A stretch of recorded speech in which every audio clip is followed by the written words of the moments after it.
Previous સેશન્સની અંદર આપણે ઘણા બધા ઇલસ્ટ્રેશન કર્યા એઝ વેલ એઝ પ્રેક્ટિસ સમ પણ કરેલા, જેમાં નેક્સ્ટ બરાબર એટલે કે તમારા પ્રીવિયસ સેશનની અંદર આપણે third as well as fifth જે છે એ ઇલસ્ટ્રેશન ડિસ્કસ કર્યું. હવે શું એ ઇલસ્ટ્રેશનની અંદર એક આપણે સિમ્પલ જોયું કે જેમાં સિમ્પલી તમને ઇન્ફોર્મેશન આપી છે અને પર્સન્ટેજ ફાઇન્ડ આઉટ કરી અને એના ઉપર તમારે સ્ટેટમેન્ટ બનાવવાનું હતું. સેકન્ડ આપણે એવું જોયું કે જેની અંદર ઇન્ક્રીઝ ડિક્રીઝ હતા અને એક આખી આ યરની અને આવતા વર્ષની 2017ની એસ્ટિમેટેડ કોસ્ટ બનાવવાની હતી. આટલી વસ્તુ આપણે જોઈ લીધી, જેમાં મેં તમને પ્રીવિયસ આપણે જે કંઈ પણ વસ્તુઓ કરી એના કરતાં થોડું ડિફરન્ટ વેની અંદર શીખવાડ્યું. સી ઇલસ્ટ્રેશન કર્યા એ રીતે આપણે પ્રેક્ટિકલ સમ્સ કરશું તો તમને કોઈ નવીનતા નહીં દેખાય. સો આનાથી નવી વસ્તુ એટલા માટે તમને શીખવાડું છું. So you will get the idea how it must be treated and how to prepare the statement. Fine. So એ વેની અંદર તમને આપેલું છે. સી જોઈએ આ આખો સમ તમને ઇન્ક્રીઝ ડિક્રીઝના ફોર્મેટની અંદર આપેલો છે 6 નંબરનો. આ અનુરાગ એન્જિનિયરિંગ કંપની લિમિટેડ. એની અંદર પ્રીવિયસલી તમે કેવી રીતે કર્યું હતું કે ભાઈ સી આપણે અહીંયા જે છે એ કોસ્ટ પર યુનિટની અંદર વધારો ઘટાડો કરીને કર્યું બરાબર. આ બી સેમ એ જ વેથી છે, બટ અલગ અલગ રીતે તમે જે છે એમ ટ્રીટ કરો છો એને. ફાઇન. સો એ બધી વસ્તુ જોશું. પ્રીવિયસલી જેવી રીતે કર્યું હતું એ જ રીતે છે, એમાં જે રીતની તમને સિસ્ટમ હતી એ જ રીતે આની અંદર પણ વસ્તુઓ આપેલી છે. Fine. So no more discussion about it. Previously આપણે તમારો ફિફ્થ સમ જે રીતે કર્યો હતો ને સેમ એ જ વેથી છે, બટ ખાલી હવાલા થોડાક અલગ છે અને આના માટેની તમને અહીંયા મેં વર્કિંગ નોટ પ્રોવાઈડ કરેલી છે. વર્કિંગ નોટ તમારે ફાઇન્ડ આઉટ કરવાની છે. ફાઇન. જેમાં તમારે જોવાનું છે કે કેવી રીતે એ લોકોએ ક્લોઝિંગ સ્ટોક ફાઇન્ડ આઉટ કર્યો, યુનિટ પ્રોડ્યુસ ફાઇન્ડ આઉટ કર્યા. Fine. So let us discuss કે પહેલાં તો રકમની અંદર તમને સમમાં કઈ કઈ વસ્તુ આપેલી છે and then we will move to the solution. Fine. જોઈએ the profit and loss account of Anurag engineering company limited for the year ended 31st March 2016 is set out below. નીચે આપેલી રીતે એ લોકોએ અનુરાગ એન્જિનિયરિંગ કંપની લિમિટેડનું પીએનએલ અકાઉન્ટ આપેલું છે. ના વિલ ડુ હેવ ક્વેશ્ચન કે મેડમ ખાલી સીધું પીએનએલ તો કે હા સીધું પીએનએલ અને ઉપરની જે રકમો છે વસ્તુઓ છે એ બધી પડેલી ટ્રેડિંગ એકાઉન્ટની છે નીચેની છે એ તમામ વસ્તુ પીએનએલના ભાગરૂપે આવશે. આપણે આને ટ્રેડિંગ કે પીએનએલ તરીકે ટ્રીટ કરશું નહીં. આપણે તો રકમની અંદર ખાલી આપણે ઇન્ફોર્મેશન આપી છે એ રીતે ટ્રીટ કરશું. Fine.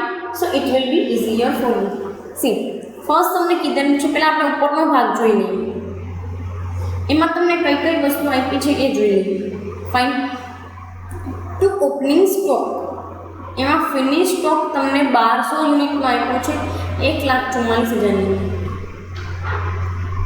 Opening stock to opening stock એની રકમ આપી 1,44,000. બ્રેકેટમાં એવું લખ્યું છે કે finish stock of ₹1200 units.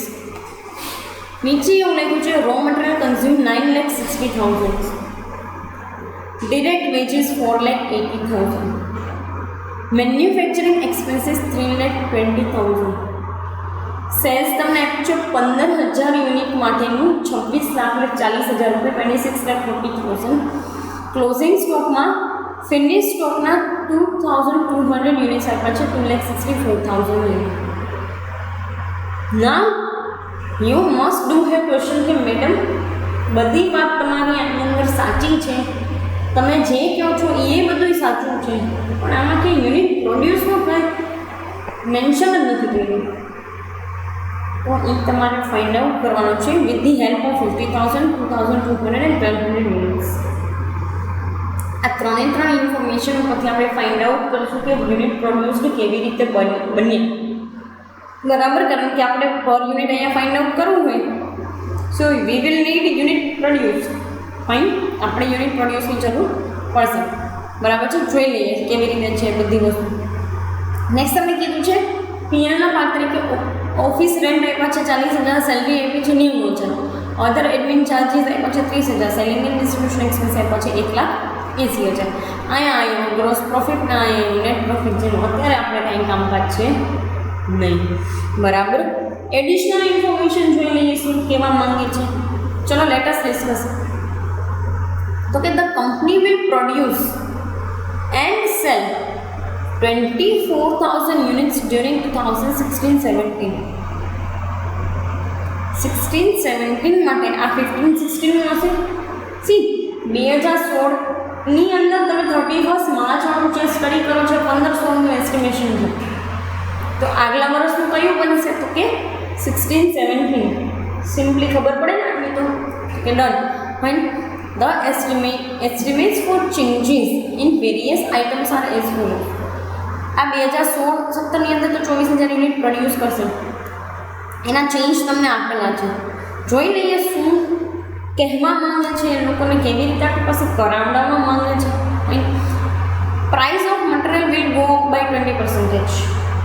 મટીરિયલની price જે છે એ 20%થી વધશે. Fine. In addition to proportionate increase in the number of workers. Direct વેજીસને રિલેટેડ એક તમને હવાલો આપેલો છે કે એડિશનલ ઇન્ફોર્મેશન આપેલી છે. In addition to the proportionate increase in the number of worker. Number of worker વધે છે.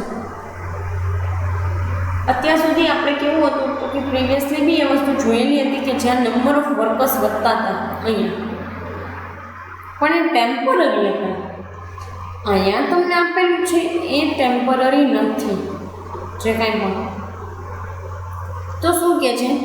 તો કે 24 new workers will have to be engaged and each of them will be paid 6,000 per annum wages. આખા વર્ષના આ 24 જેટલા પણ worker આના સિવાયના અહીંયા હતા ને 4,80,000, એના સિવાય 24 વર્કર ઇન્ક્લુડ થશે ને દરેક વર્કરને પર એનમ એટલે હવે તો આપણને ખબર પડવી જોઈએ કે પર યરની વાત કરે છે. પર મંથ PM લખેલું છે તો પર મંથ, PA લખેલું છે તો પર એનમ. હજી જે લોકો નથી ખબર એને સ્પેલિંગ એ કહી દો, PERANNUM, પર એનમ. ફાઇન. પર એનમ એટલે પર યર. બરાબર. જે લોકોને હજી પણ આઈડિયા નથી એના માટેની આ ઇન્ફોર્મેશન હતી.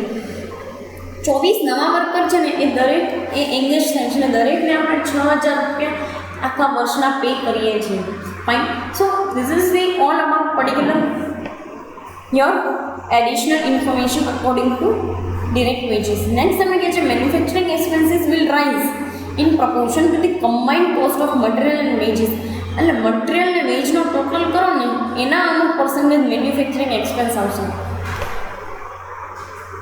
સો they are not talking about prime cost.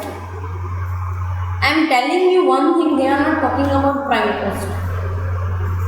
કારણ કે જો ડિરેક્ટ એક્સપેન્સ હશે તો તમારે લેવા પડશે નહીં છે નથી એનું ડિસ્કશન આપણે જ્યારે કરશું ને સોલ્યુશન ત્યારે હું તમને આપીશ. બટ અહીંયા તમને ખાલી એટલું કીધું છે કે રો મટીરિયલ અને ડિરેક્ટ વેજીસની કમ્બાઇન જેટલા પૈસા આવે ને એના પ્રપોર્શનમાં લેવાના છે. એટલે આનો પ્રપોર્શન જેટલો રાઇઝ થાય ને એના પ્રપોર્શનમાં લેવાનો છે. એટલું જ રાઇઝ આવશે. જોઈએ કેવી રીતે એની ટ્રીટમેન્ટ આપી શકશું આપણે. નેક્સ્ટ તમે કીધું છે તો admin expenses per unit will be reduced by 20%. Admin expenses what you think? આ 1, 2, 3ની વાત કરે છે તો અલગ અલગ કરશે? આખે આખું કરીને કરવું હોય તો કરી શકે, અલગ અલગ કરવું હોય તો કરી શકે. એની ટ્રીટમેન્ટ હું તમને બતાડીશ. બરાબર. કેવી રીતે ડિફરન્ટલી કરું, કેવી રીતે એક સાથે કરું. રાઈટ. સો એ બી જોશું. It will be reduce by 20%. Then તમને કીધું છે કે selling and distribution expenses per unit will go up by 1 per unit. એક પર યુનિટથી વધશે. 1 રૂપિયા પર યુનિટ. પર યુનિટ જે કંઈ પણ કિંમત હોય એની પ્લસ 1 રૂપીસ કરી નાખવાના. That's it. જોઈએ આગળ એની કેવી રીતે ટ્રીટમેન્ટ આપે છે. હવે the same percentage of profit on selling price is to be maintain. એટલે અહીંયા જેટલા પ્રોફિટના પર્સન્ટેજ આપણે મેન્શન કરશું ને, મેન્ટેન કરશું ને, એટલા જ 2016-17માં મેન્શન કરવાના છે કે મેન્ટેન કરવાના છે. ફાઇન. આ હતી તમારી આખા Samni information. Now let us discuss first 15-16 statement and then 16-17 statement. પહેલાં આપણે 15-16નું સ્ટેટમેન્ટ બનાવશું અને પછી 16-17. ફાઇન. Let S C. હવે સી આની અંદર પહેલાં આપણે ટોટલ કોસ્ટ લીધેલી છે અને પછી જે છે એ પર્ટિક્યુલર મેનરની અંદર આપણે સીપીયુ લીધું છે. નેક્સ્ટ તમારા સ્ટેટમેન્ટની અંદર પહેલાં સીપીયુ લેશું પછી ટોટલ કોસ્ટ લેશું. ફાઇન. સો જોઈ લઈએ કેવી રીતે વધારો ઘટાડો આવે છે. પહેલાં તમને એક વસ્તુ આપી છે ઓપનિંગ સ્ટોક. આનું અત્યારે કંઈ ઇમ્પોર્ટન્સ છે તો કે હા. સેલ્સ આપ્યું છે તો કે હા. ક્લોઝિંગ સ્ટોક આપ્યું છે તો કે હા. હવે તમને એમ થાય કે મેડમ આપણે યુનિટ પ્રોડ્યુસ તો છે જ નહીં, તો પહેલાં આપણે ત્રણેય ઇન્ફોર્મેશનની હેલ્પથી ફાઇન્ડ આઉટ કરશું કેવી રીતે યુનિટ પ્રોડ્યુસ ફાઇન્ડ આઉટ કરવા. See total unit produce is equal to sales minus opening plus closing stock બરાબર. See total produced unit sales minus opening stock plus closing stock. Opening plus closing એને સેલ્સમાંથી minus કરવાનું. તો સેલ્સના unit કેટલા છે? 15,000 છે. Done. આ બેનું ટોટલ કેટલો થાય છે? તો કે 12,000. 2200માંથી 1200 બાદ કરશો તો કેટલા વધશે? 1000. 15,000 પ્લસ 1,000 તો કેટલા? 16,000 બરાબર. સિમ્પલી એ જ મેનરની અંદર તમને પેની અંદર કીધું છે. તો આના યુનિટ પ્રોડ્યુસ થશે કેટલા? તો કે 16,000. હવે દરેક વસ્તુ આપણે એના અકોર્ડિંગ ટુ જ ટ્રીટમેન્ટ આપશું. અહીંયા 16,000, અહીંયા 24,000. ફાઇન. અહીંયા જે કંઈ પણ મિસ્ટેક તમને દેખાય છે that will be corrected in particular your material. Fine. તમને અહીંયા જે કાંઈ બી મિસ્ટેક બતાવે છે પ્લસ માઇનસની જે કોઈ પણ પ્રિપેર કરવાવાળાએ બન્યા જે કોઈ પણ પ્રિપેર કરવાવાળાથી થઈ ગઈ છે મિસ્ટેકને દેખાય છે. ફાઇન. એ વસ્તુ રેક્ટિફાઈ કરી આપવામાં આવશે. સો don't be panic. Fine. C જોઈ લઈએ આપણે 16,000 યુનિટ જે છે આપણે ટોટલ પ્રોડ્યુસ યુનિટ તરીકે મળેલા છે એના અકોર્ડિંગ તો આપણે આખી ટ્રીટમેન્ટ આપશું બરાબર. Let S C. ફર્સ્ટ આપણે રો મટીરિયલ આપીએ છીએ તો કે હા રો મટીરિયલ કન્ઝ્યુમ કેટલા આપેલા છે તો કે 9,60,000. 9,60,000 રૂપિયા રો મટીરિયલ તરીકે તમને આપ્યા છે. એને ડિવાઇડેડ બાય 16,000 કરશો તો 60 રૂપિયા. ફાઇન. એને ડિવાઇડેડ બાય 16,000 કરશો તો 60 રૂપીસ. નેક્સ્ટ તમને આપ્યું છે ડિરેક્ટ વેજીસ. યસ 4,80,000. 4,80,000 એને ડિવાઇડેડ બાય 16,000 તો 3. ફાઇન. 16 તેરી કેટલા થાય? 48 બરાબર. તો સિમ્પલી એ મેનુની અંદર તમને આપેલું છે તો 30 રૂપીસ. પ્રાઇમ કોસ્ટ બંનેનો ટોટલ માનો છો 14,40,000 પ્રાઇમ કોસ્ટ મળેલું છે. આ બંનેનો ટોટલ મારવાથી તમને મળે છે પર યુનિટ તમારી કોસ્ટ 90 રૂપીસ. વર્ક ઓવરહેડ્સ છે તો કે હા કેટલા? તો કે 3,20,000. મેન્યુફેક્ચરિંગ એક્સપેન્સીસ એ વર્ક અથવા તો ફેક્ટરી એક્સપેન્સીસ કહેવાય. હા એ વસ્તુ યાદ રાખજો. મેન્યુફેક્ચરિંગ એક્સપેન્સીસ ડિરેક્ટ એક્સપેન્સીસ નથી હોતા. they are the indirect expenses and that's why it is mentioned in the factory expenses. So manufacturing expenses is equal to 3,20,000 બરાબર. 3,20,000 એને ભાગ્યા 16,000 કરશો તો 16 ને 32 તો 20 રૂપીસ આવ્યા. ડન છે. બંનેનો ટોટલ માનીએ તો 17,60,000 ને 90 પ્લસ 20 110. ફાઇન. સી પ્લીઝ તમને ફરી પાછું કહું છું કે ફોકસ જે છે તમારું સ્ક્રીન ઉપર હોવું જોઈએ. સ્ક્રીનના માઉસ પોઇન્ટર ઉપર હું જે કંઈ પણ વસ્તુઓ તમને દેખાડું છું ત્યાં હોવું જોઈએ. ફાઇન.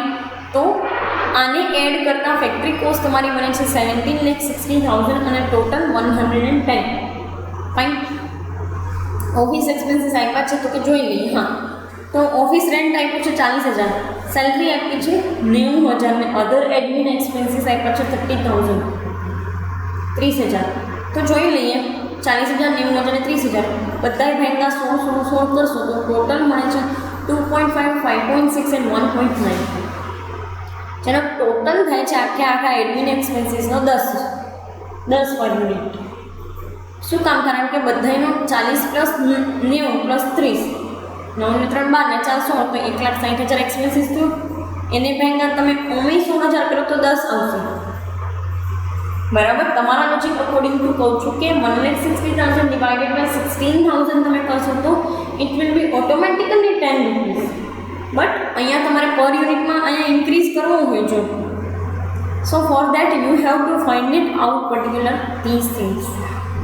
રાઈટ. દરેકમાં આપણે પર યુનિટ જે છે એ ફાઇન્ડ આઉટ કરીએ છીએ દરેક એક્સપેન્સીસમાં. એડ કર્યા પછી બન્યું 19,20,000 એટલે કે 120. Now you must do a question. Madam આના તો ક્યાંય આપણે એડ માઇનસ કાંઈ કર્યું જ નહીં. તમને એક ક્વેશ્ચન થાય ને કે madam opening stock, closing stock, એના તો આપણે ક્યાંય પૈસા જ માઇનસ પ્લસ કર્યા જ નથી. શું કામ માઇનસ પ્લસ ન કર્યા?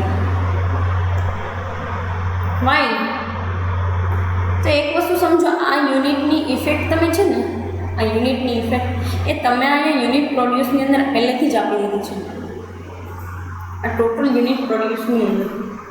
Now you don't have to go for the opening stock, closing stock. Previously તો કેવું હતું કે આપણને અલગથી ઇન્ફોર્મેશન આપતા હતા. એટલા માટે જ્યારે આપણે આના પૈસા આ 1,44,000 અને આના 2,64,000ની ટ્રીટમેન્ટ ઓલરેડી આમાંથી માઇનસ કર્યા પછી આપી જ દીધેલી છે. બરાબર? તો ટોટલ યુનિટ પ્રોડ્યુસની અંદર એ વસ્તુની ટ્રીટમેન્ટ આવી ગઈ છે, તો હવે નહીં આપે. તમને એક ક્વેશ્ચન થાય કે મેડમ એવું કેમ તમે કહો છો? એવું તમે કઈ રીતે કહી શકો કે આપણે આની ટ્રીટમેન્ટ આપી દીધી છે આ ઓપનિંગ સ્ટોક, ક્લોઝિંગ સ્ટોક? તો સી એક વસ્તુ હું તમને એ સમજાવી દઉં કે ઓપનિંગ ક્લોઝિંગની ટ્રીટમેન્ટ ન આપવા પાછળનું રીઝન એક એ પણ છે કે તમે જ્યારે બી આ 2016નું સ્ટેટમેન્ટ બનાવો છો ત્યારે ઓટોમેટિકલી તમે આ યુનિટ જે છે એને એક તો પહેલી વખત ટ્રીટમેન્ટ આપી દીધી તો કે હા, જેમાં તમે પ્લસ માઇનસ કરી નાખ્યો, આની અંદરથી આ માઇનસ કરી નાખ્યા વધ્યા એટલે તમે યુનિટ પ્રોડ્યુસમાં જવા દીધા. હવે ટ્રીટમેન્ટનો તો કોઈ સ્કોપ જ નથી આની અંદર. તમે આપી શકો એમ છો જ નહીં આમાં ટ્રીટમેન્ટ. અને એ ટ્રીટમેન્ટ આપવાથી તમને અહીંયા જે કંઈ પણ આ ટ્રીટમેન્ટ તમે આપી હાલો અને અહીંયા જે કંઈ પણ તમને રિસીવ થયું તો ગ્રોસ પ્રોફિટ છે, જેનું કોઈ ઇમ્પોર્ટન્સ નથી. Fine. So we are not going to give any kind of treatment here. Fine. Particularly એ મહિનાની અંદર આપણે ટ્રીટમેન્ટ નથી આપતા, અધરવાઇઝ આપવાની જોઈએ. જે પ્રીવિયસલી બી આપણે જોવા જઈએ તો સી અહીંયા ક્લોઝિંગ સ્ટોક જે છે રો મટીરિયલ અને ઓપનિંગ સ્ટોક રો મટીરિયલ છે તો આપી દીધેલી છે. But it was the closing and opening of raw material and not the closing opening of finished goods. કારણ કે finished goods ની ટ્રીટમેન્ટ ઓલરેડી યુનિટ્સની અંદર આપણે તમે આપી દીધી. ના હવે એના માટે ફોકસ કરવાની જરૂરિયાત નથી. Fine. So let S C કે શું કહે છે તો કે કોસ્ટ ઓફ પ્રોડક્શન મળી 19,20,000 and 120 110 plus 10 120. Selling and distribution expenses તમને આપ્યા છે 1,80,000. એને ડિવાઇડેડ બાય તમે 16,000 કરશો તો 11.25. ફાઇન. બધાનો સરવાળો કરો તો 133.25 એન્ડ 21 લાખ. પ્રોફિટ છે અહીંયા કે પ્રોફિટ છે? Do you have any profit? ના, પ્રોફિટ છે નહીં. બટ સેલ્સ છે તો કે હા 26,40,000 સેલ્સ છે, તો એને પહેલાં અહીંયા લખી નાખશું. એને ભાઈના 16,000 કરો તો 176. બરાબર? એને ભાઈના 16,000 કરશો તો 176. આમાંથી આ બાદ કરી નાખો તો 5,40,000 અને યુનિટ ટાઈમ આપણને કેટલા તો 44 પર યુનિટ 44. હવે તમને છે ને અહીંયા એક હવાલો આપ્યો છે જેમાં એવું કીધું છે કે the same percentage of profit on selling price is to be maintain. એના માટે આપણે આ ફાઇન્ડ આઉટ કરવું પડે કે અહીંયા સેલિંગ પ્રાઇસ ઉપર કેટલો પ્રોફિટ છે, કેટલા ટકા. Let us find it out. તો પર એન્ડ 174 તો 100 એ કેટલા ટકા? તો કે 25%. કોસ્ટ ઉપર એ જોઈ લઈએ કે 132 છે 44 થી 100 એ કેટલા ટકા? તો 33.33. જ્યારે આપણને આની અંદર કહી જ દીધું છે, પરફેક્ટ મેનરની અંદર જ કહી દીધું છે કે ભાઈ તમારે સેલિંગ પ્રાઇસના પ્રોફિટ જે છે ને એ મેન્ટેન કરવાનું છે. જ્યાં તમારી પાસે સેલિંગ પ્રાઇસ અવેલેબલ હશે, ક્યાં? અહીંયા. પણ આના માટે સેલિંગ પ્રાઇસ છે તમારી પાસે? ના. પ્રોફિટ છે? ના. Then you will need cost. તો તમારે કોસ્ટ ઉપર જે છે એ જરૂરિયાત પડશે પર્સન્ટેજની. એટલા માટે આપણે કોસ્ટ ઉપર એ પર્સન્ટેજ ફાઇન્ડ આઉટ કરી લીધા છે. કોમન સેન્સ અકોર્ડિંગ ટુ તમે જોવા જાઓ તો આ લોકોએ છે ને સેલ્સ ઉપર તો કહી દીધું કે ભાઈ આટલા ટકા પ્રોફિટ લેવાનો છે, ભાઈ સેલ્સ ઉપર તમે પ્રોફિટ લો તો આપણે ફાઇન્ડ આઉટ કરી લીધું. પણ એ શું કામ થયું? તો કે આપણે ત્યારે પ્રોફિટની અમાઉન્ટ હતી ને, જ્યારે અહીંયા કંઈ હતું, અહીંયા કંઈ છે જ નહીં. અહીંયા ખાલી કોસ્ટની આ બે અમાઉન્ટ હશે. આ ચારમાંથી એકેય વસ્તુ નહીં એસ્ટિમેટેડ સ્ટેટમેન્ટમાં. તો આપણે કરવાનું શું રહેશે? તો કે આપણે કોસ્ટ ઉપર પ્રોફિટ ફાઇન્ડ આઉટ કરી લઈએ. કોસ્ટ ઉપર ફાઇન્ડ આઉટ કરશું પ્રોફિટ, તો સેલિંગ પ્રાઇસ મળી જાય તો કે ડન છે, મળે. You are right. ફાઇન.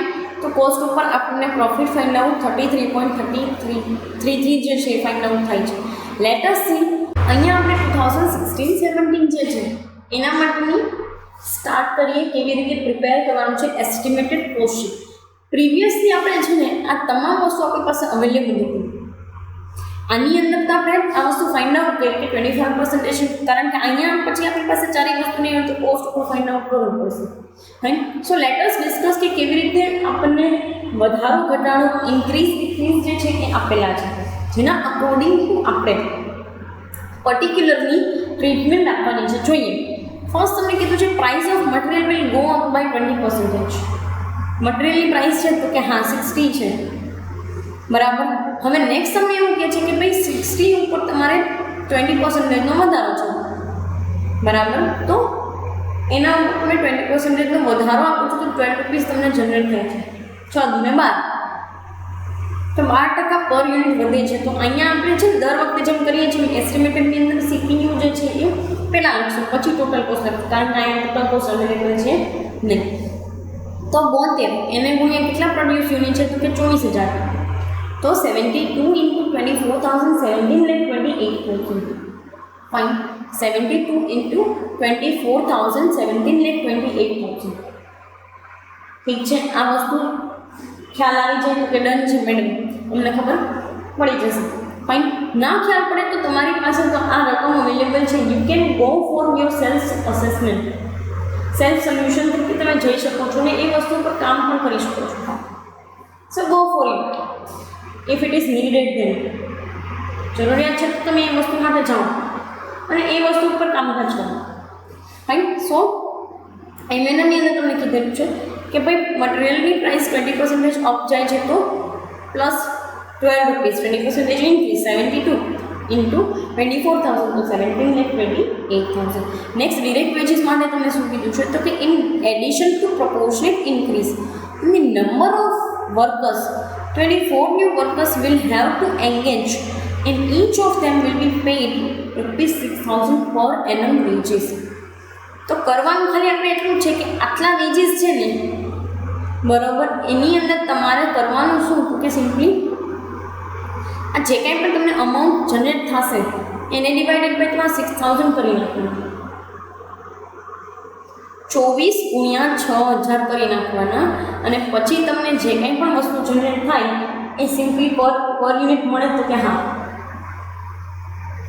24,000 એને ગુણ્યા 6,000 એને ગુણ્યા 24 તો તમને કેટલા મળ્યા? 144,000 ડિવાઇડેડ બાય 24,000 જે છે એ તમે શું તો કે સિમ્પલી એના according to unit according to તમે એને લેવાના છો તો કે હા તો 24,000 યુનિટના આ ટોટલ તમારું વેજીસ છે. આ 24,000 યુનિટના છે, કારણ કે અત્યારે તમે એડિશન કરો છો ને, તો અત્યારનું જ એડિશન લેવાનું છે. શું કહે છે તો કે આ કામકાજ માટે જ એને એન્ગેજ કર્યા છે નવા વર્કર્સને.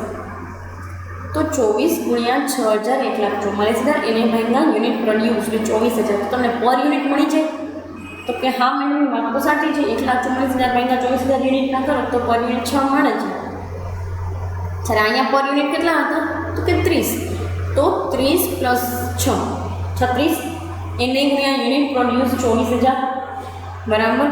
આ વસ્તુ તો સેમ જ રહેશે ને બધા માટે. ફાઇન. હવે ફરી પાછું તમને સમજાવું છું કે આ 1,44,000 ક્યાંથી આવ્યા. 24 into 6,000, કારણ કે 24 જેટલા પણ વર્કર છે ને આ વર્ષ માટે 24,000 યુનિટ બનાવ્યા તો કે હા આ વર્ષ માટે 6,000 વેજીસ પે કરશે. તો બધા એનો ટોટલ વેજીસનો ગુણાકાર કરીએ તો ટોટલ વેજીસ બને 1,44,000. આપણે પર યુનિટ જોતા હોય તો એને યુનિટ પ્રોડ્યુસ સાથે ભાગી નાખો તો કેટલા મળ્યા? 1,44,000 ગુણ્યા 24,000. ફાઇન. તો કેટલા યુનિટ મળ્યા તો કે 30 પ્લસ 6 પર યુનિટ 36. ફાઇન. 36 જે છે એ તમને એના પ્રપોર્શનેટની અંદર રિસીવ થયા જેને તમે ગુણાકાર કરશો 24,000 આવીને તો 8,64,000 તમને મળશે. 8,64,000 બરાબર. બધા એનો ટોટલ કરતાં 108 તમારી પર યુનિટ કોસ્ટ બને છે અને ટોટલ કોસ્ટ જે છે એ તમારી 25,92,000 બનશે. ફાઇન. તો પ્રાઇમ કોસ્ટ કેટલી બની? 108,824,25,92,000 પ્લસ ફેક્ટરી ઓવરહેડ્સ. ફેક્ટરી ઓવરહેડ્સમાં કંઈ કીધું છે આપણને તો કે હા manufacturing expenses will rise in proportion to the combined cost of material wage. Material વેજીસના કમ્બાઇન્ડ કોસ્ટ જેટલી વધે છે ને એ પ્રમાણે આ વધશે. મટીરિયલ કોસ્ટના અને પર્ટિક્યુલર ડિરેક્ટ વેજીસના કમ્બાઇન્ડ કોસ્ટ તરીકે વધશે. તમને એવું ક્વેશ્ચન થાય કે મેડમ એમ તો કેમ ફાઇન્ડ આઉટ કરું ફેક્ટરી ઓવરહેડ્સનું? ક્વેશ્ચન થાય ને કે મેડમ એવી રીતે તો કેમ ફાઇન્ડ આઉટ કરવું? તો સી અહીંયા તમારી કેટલી હતી ટોટલ? તો કે 90 છે. તો કે હા. અહીંયા કેટલી છે? 108 છે. તો કે હા.